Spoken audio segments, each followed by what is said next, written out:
एक किसान और उसके पोते की कहानी। एक बार की बात है, एक लड़का स्कूल की छुट्टियों में अपने दादा से मिलने गांव गया था। वो अपने दादाजी के साथ गांव घूमता और खेतों में काम करने के लिए भी जाता। एक दिन वो लड़का अपने दादा के साथ खेत में काम करने के लिए गया हुआ था, तो दादा ने उससे शर्त लगाई कि चलो देखते हैं कि खेत की जमीन को फसल की बुवाई के लिए कौन पहले तैयार करता है। उन दोनों ने खेत की आधी जमीन बांट ली और जमीन को नई फसलों की बुवाई के लिए तैयार करने लगे। वो दोनों मिट्टी को खोदकर उसे पलट उसकी गांठों को तोड़ रहे थे ताकि वो फसल की बुवाई के लिए तैयार हो जाए। दादाजी, जिनकी उम्र 65 साल की थी, वो बिना रुके और बिना किसी शिकायत के अपना काम कर रहे थे।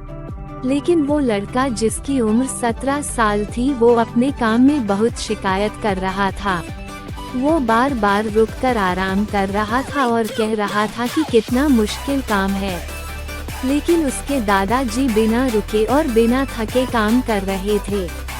फिर जब शाम हुई तो लड़का देखता है कि दादाजी ने अपने हिस्से की सारी जमीन की बुवाई कर ली है और उनके हिस्से की जमीन अब फसलों की खेती के लिए तैयार है।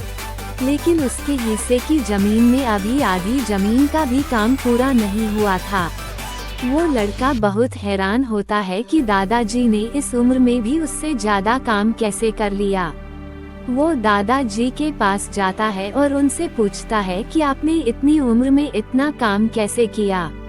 तो दादाजी ने जवाब दिया कि जब भी हम सोचते हैं कि काम कितना मुश्किल है या फिर अभी कितना काम पड़ा है, तो हमारा मन बहाने बनाने लगता है।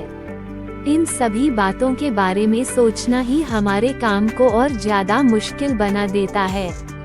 इसलिए समझदारी इसमें ही है कि हमें अपने तय किए हुए काम के बारे में ज्यादा सोचना नहीं चाहिए और उस काम को करते रहना चाहिए।